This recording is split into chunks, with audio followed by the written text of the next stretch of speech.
Welcome to the deep dive. If you're looking for that competitive edge in understanding the next generation of blockchain infrastructure, you are definitely in the right place. Absolutely.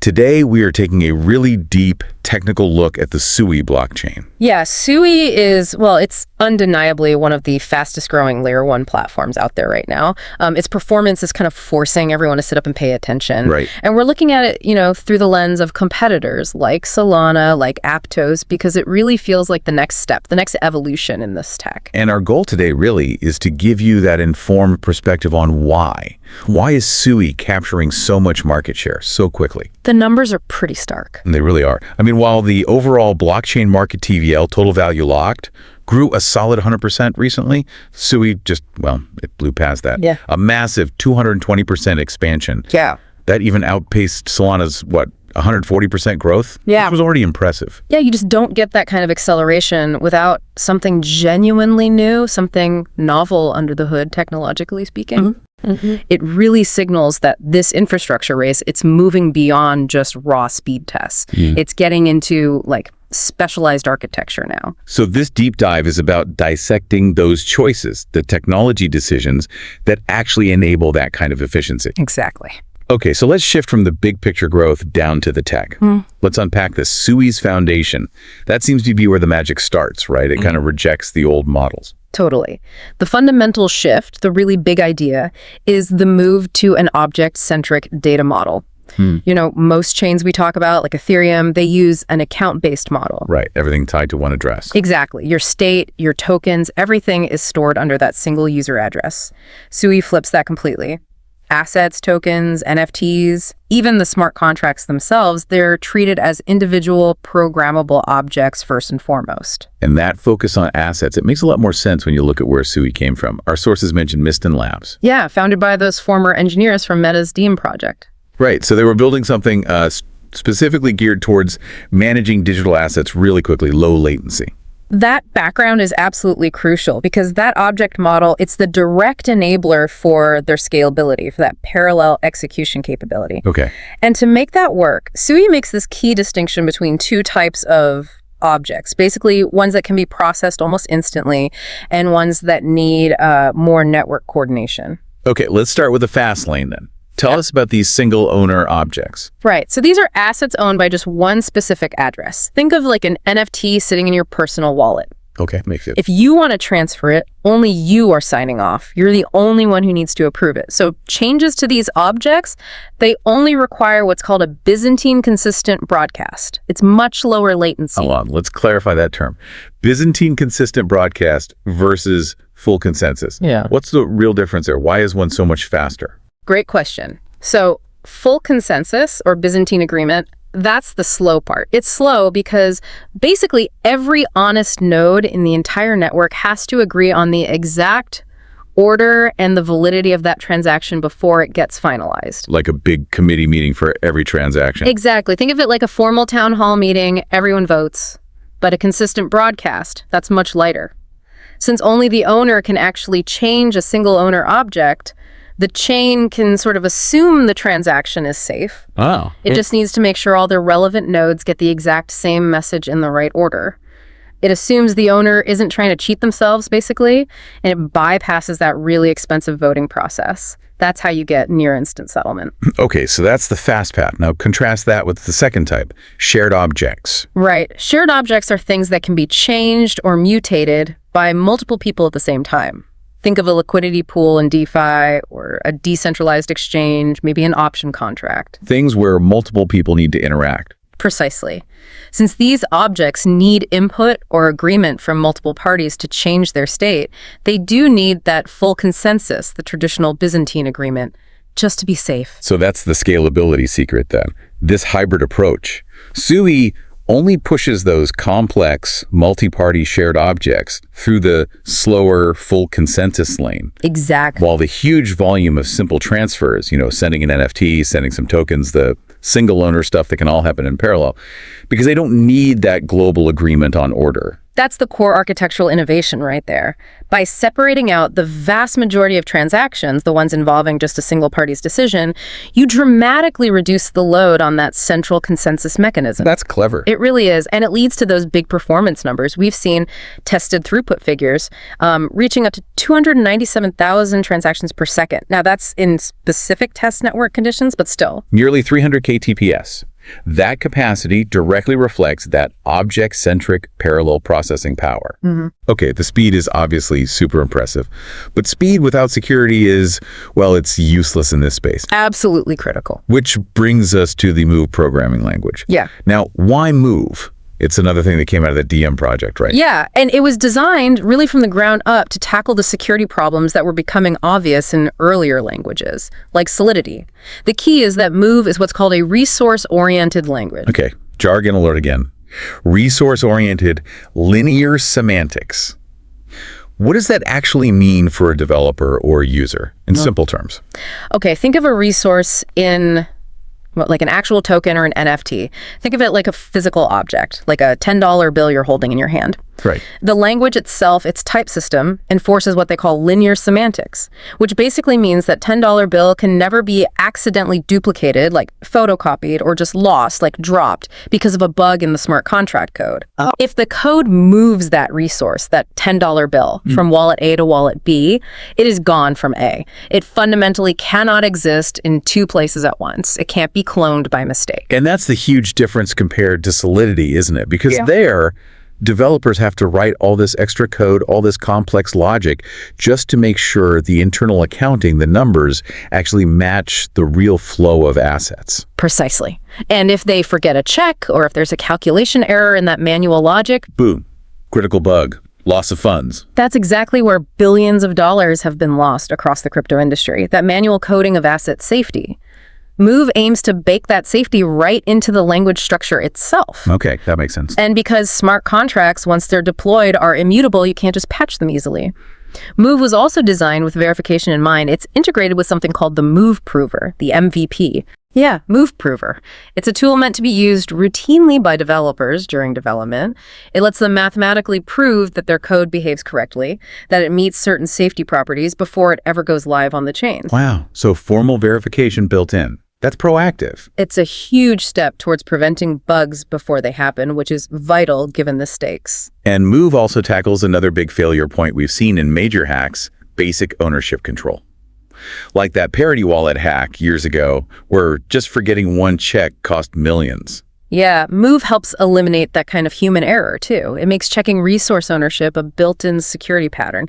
A resource, like that NFT, can literally only be accessed or referenced through the address of its owner. So you don't have to manually code if MSG center it on owner everywhere. Exactly. In other chains, developers have to sprinkle those checks throughout their code. If they miss just one check in a complex contract, the whole thing could be vulnerable. Move basically doesn't let you compile the code if you haven't handled ownership correctly. It's enforced. Okay, so Move provides this native safety net. Huge win. But you hinted earlier there might be a slight trade-off for developers, specifically around immutability. Yeah, it's a subtle point about the Move language framework itself. While Move is fantastic for resource safety, handling those digital objects correctly, some features common elsewhere, like Solidity's immutable keyword, which guarantees a variable won't change after the contract is created. Right. That specific keyword doesn't seem to have a direct built-in equivalent in, say, Aptos Move or Sui Move implementations. It means if a developer wants to guarantee that a certain configuration variable never changes, they can't just rely on that simple keyword. So how do they achieve it? They have to explicitly prove that property using the Move Prover tool. So the security guarantee is still achievable, absolutely, but the responsibility shifts a bit more onto the developer to perform that specific verification step, rather than just using a language shortcut. Got it. A slight difference in workflow, but the safety is still there if you do the work. All right, let's shift gears now from the architecture and safety layers to the economics. The money side. How does the SUI token itself work, and how does the system achieve those stable, predictable fees you mentioned? Okay, so the native coin is SUI. There's a fixed total supply capped at 10 billion SUI, and it's used for, well, pretty much everything on the network. Like what? 4 main things: staking, For the proof-of-stake consensus, paying gas fees for transactions, acting as just a general liquid asset within the ecosystem, and also for governance, voting on proposals. And that promise of predictable low fees, that's a big deal for apps, especially consumer ones. How does Sui actually deliver that stability? It's a pretty neat mechanism. It uses competition between the validators combined with some transparent math. Each epoch, which is like a set time period, validators submit the minimum gas price they're willing to process transactions for. Okay. The network then looks at all these bids, weighted by how much SUI each validator has staked, and sets the official reference gas price for that epoch at the 23rd percentile mark. Ah, so it prevents outliers from setting the price too high, but still keeps it competitive. Exactly. It keeps the price driven by the market, but avoids extreme spikes. Then, your total transaction fee is calculated pretty simply.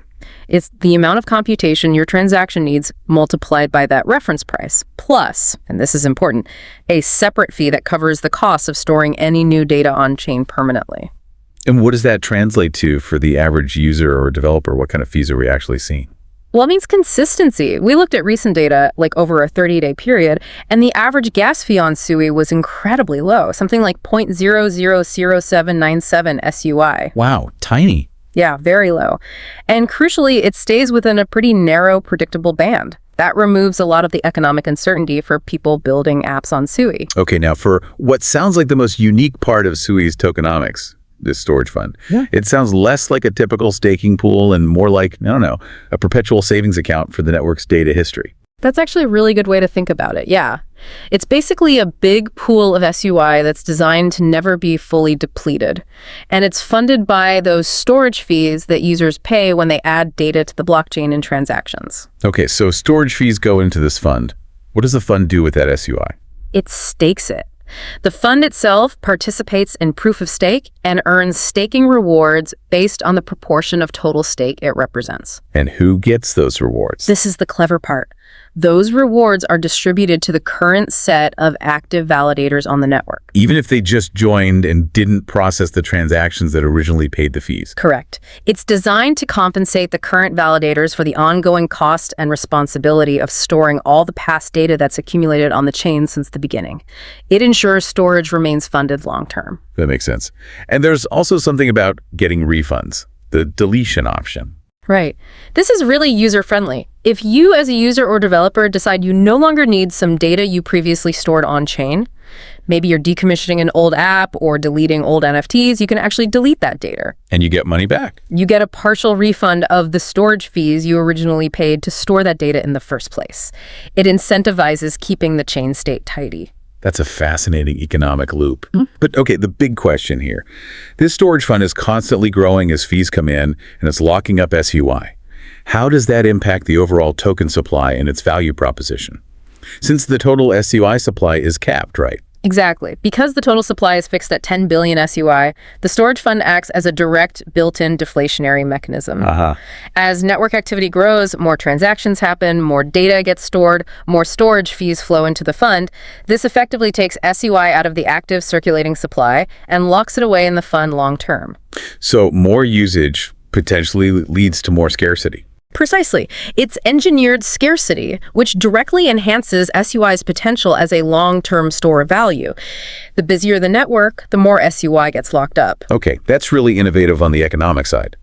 But Sui isn't just about clever economics or speed. It seems laser-focused on user experience too, making Web3 feel invisible, almost like using a normal Web2 app. Absolutely. And the biggest feature driving that, the real game changer for UX, has got to be sponsored transactions. Explain that. How does it work? It fundamentally changes how users interact with dApps. Sui allows the application builders, the developers creating the app or game, to actually pay the gas fees for their users' transactions directly out of their own project treasury. Wait, so the user doesn't pay the gas fee? Not directly, no. For the end user, the experience is completely frictionless. They just click a button in the app and the action happens. No pop-up asking them to approve a transaction, no need to make sure they have enough SUI in their wallet for gas. So, No more needing to buy $5 worth of some obscure native token just to like mint an NFT or make a swap. No more running out of gas halfway through something. Exactly. That whole clunky onboarding and interaction flow, which is a huge barrier for mainstream users,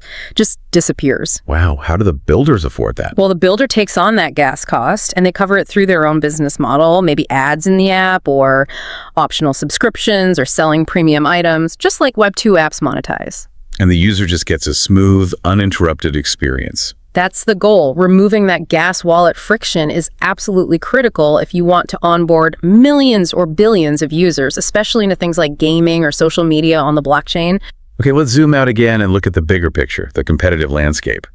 Sui's incredibly fast growth, that 220% TDL jump, really proves that this focus on innovative tech and better UX can disrupt the market, even against established players. Definitely. And the competition, particularly between Sui and Solana, it really highlights how the Web3 infrastructure space is maturing. How so? Well, Solana clearly leads with its established strengths, right? It has a longer track record, a much more mature ecosystem. It's the second largest by TVL after Ethereum.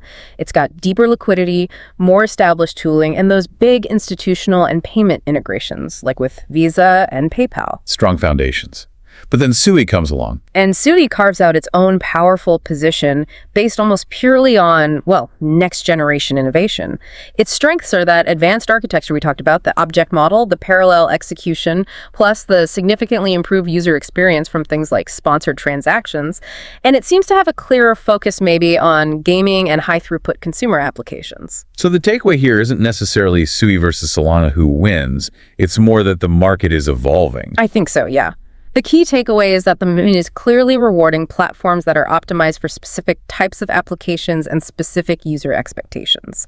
The era of trying to be the one-size-fits-all blockchain seems to be fading. Specialization is winning. So summing it all up, what does this really mean?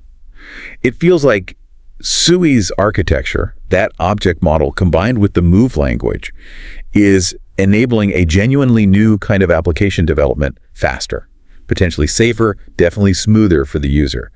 And the market is responding incredibly strongly, judging by those growth numbers. That's a good summary. To just quickly recap the core tech stack that enables this, you've got the object-centric model allowing parallel execution for that raw speed. You have the Move language designed from scratch with resource safety and ownership checks built in. And then you have those unique tokenomics, the deflationary storage fund, the sponsored transactions, all combining to drastically improve the economics and the user experience. Okay, connecting this back to the bigger picture then. We've talked about how Move offers these strong built-in safety guarantees around assets, which is great for avoiding certain bugs. But the developer experience, as you mentioned with the immutability example, it still involves this kind of balance, right? Balancing the security you get from the language itself with the need to sometimes explicitly verify certain properties using tools like the prover, or maybe coding around features that aren't just simple keywords like in other languages. That's a fair assessment. It shifts some of the burden. Which kind of leads us to a final provocative thought for you, the listener, to chew on. The Move language, as used by Sui and Aptos, it really forces developers to confront resource safety and correctness upfront during development, often using formal methods like the prover. It demands more rigor early on. Right. So the question is, does that extra burden, that required front-end verification effort, ultimately lead to a more robust, more secure, and maybe even a more economically sustainable ecosystem in the long run, compared to the more traditional trial and error approach we often see on other chains, where sometimes human error in coding is the only real gatekeeper before deployment? A really interesting question to ponder. Does enforced rigor beat iterative patching? We will leave that hanging there for you to explore on your own. Thanks for diving deep with us today.